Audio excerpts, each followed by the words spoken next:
Assalamualaikum warahmatullahi wabarakatuh. Perkenalkan nama saya Muhammad Anas Nur Arifin.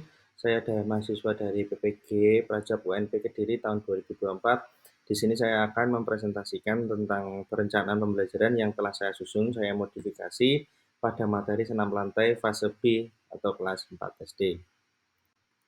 Untuk capaian pembelajaran, pada akhir fase B, peserta didik dapat menghaluskan keterampilan gerak fundamental dan memeragakan aplikasi konsep gerak di dalam berbagai situasi gerak.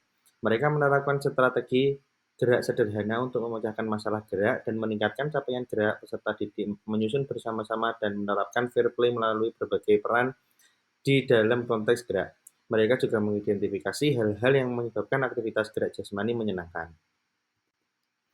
Untuk tujuan pembelajarannya, peserta didik dapat menunjukkan kemampuan dalam menjelaskan dan mampu mempraktikkan pola gerak dominan senam seperti gerak bertumpu, bergantung, keseimbangan, berpindah atau lokomotor, tolakan, putaran, ayunan, melayang, dan mendarat dengan benar sesuai potensi dan kreativitas yang dimiliki serta mengembangkan nilai-nilai profil Pancasila dengan menanamkan nilai-nilai sikap seperti mandiri dan gotong royong, serta dapat menerapkan pola perilaku hidup sehat dalam kehidupan sehari-hari. Untuk kegiatan pembelajarannya, di sini ada 3 tahap, yaitu pendahuluan, kegiatan inti, dan penutup. Untuk kegiatan pendahuluan, yang pertama pada saat sebelum dimulai pembelajaran tentunya adalah pengkondisian kelas. Di sini pengkondisian kelas bersifat fleksibel, bisa disiapkan oleh salah satu perwakilan dari kelas tersebut untuk menyiapkan teman-temannya sendiri. Selanjutnya setelah semuanya sudah siap, sudah baris siap di lapangan, bisa dilakukan presensi oleh guru dan dilanjutkan berdoa bisa dipimpin oleh salah satu perwakilan dari siswa atau peserta didik. Yang kedua, pemberian motivasi. Motivasi belajar ini sangat penting dilakukan, harus disampaikan agar siswa termotivasi untuk belajar lebih dalam mengenai materi yang akan disampaikan dengan menggunakan pengenalan materi, yaitu pemberian materi pemantik, pertanyaan pemantik, dan di akhir disampaikan untuk tujuan pembelajarannya itu untuk apa dan proses asesmennya. Setelah semuanya sudah dijelaskan, lanjut dilakukan pemanasan statis dan juga pemanasan dinamis dengan ice breaking, yaitu bola berantai, lompat kodok dengan teman, estafet bola dengan lompat kodok. Gerakan-gerakan tersebut adalah gerakan untuk perkenalan gerak ke menuju materi yang akan disampaikan, yaitu lompat harimau.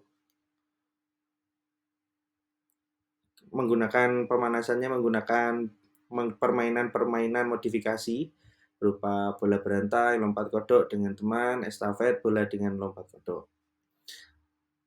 Terus selanjutnya kegiatan inti.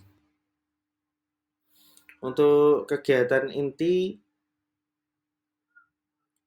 sampaikan untuk dilakukan tes awal atau pretest, yaitu asesmen awal dilakukan untuk mengetahui kemampuan peserta didik dalam penguasaan awal materi yang akan disampaikan, yaitu lompat harimau. Jadi peserta didik diberi kesempatan untuk melakukan lompat harimau sebisanya dan guru mengamati gerak tersebut, kemudian pengelompokan berdasar kemampuan.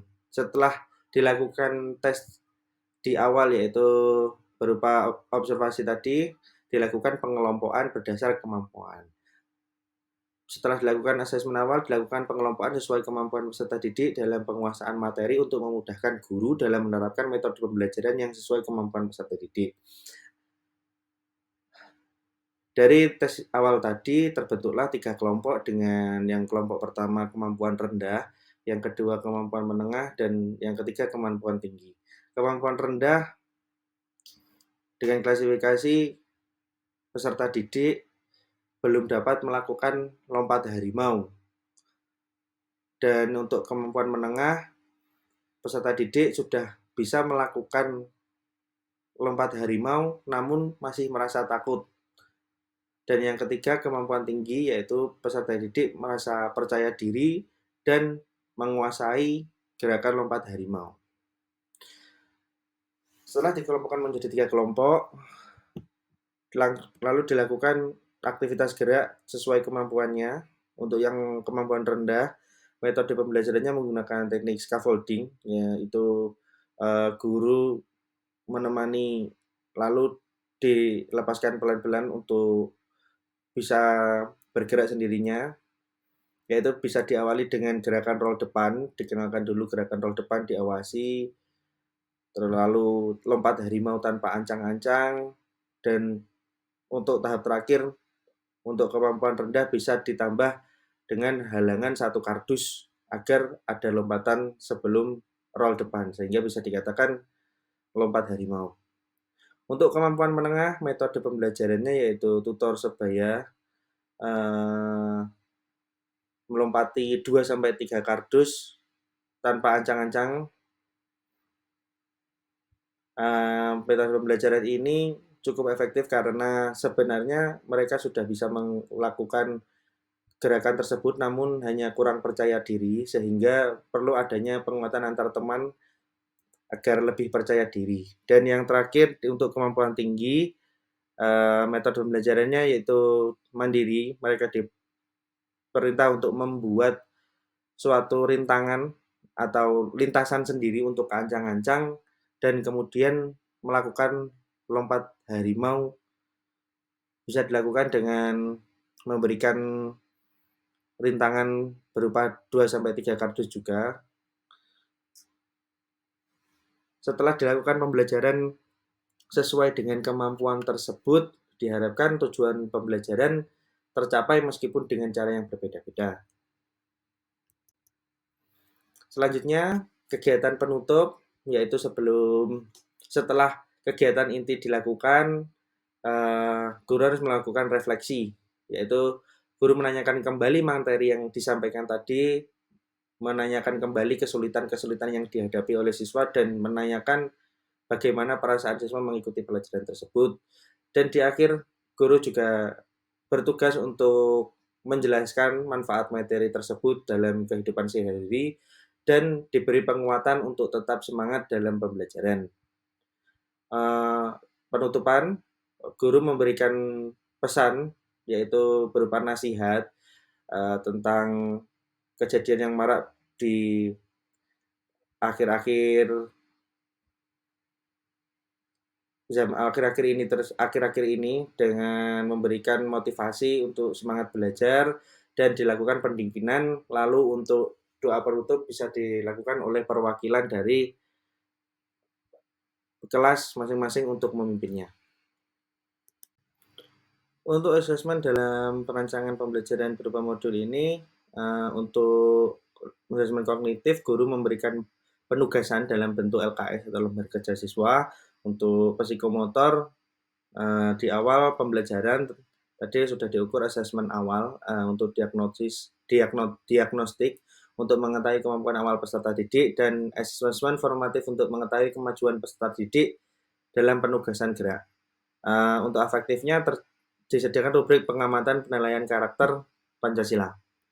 Hasil diskusi dengan guru Pamong, yaitu hasil modifikasi perencanaan pembelajaran. Rancangan pembelajaran ini disusun berdasarkan pemahaman karakter peserta didik dan ada penambahan, yaitu modifikasi dilakukan dengan penambahan ice breaking di depan, di pembukaan, untuk membuat siswa lebih fokus dan tertarik dalam melakukan pembelajaran.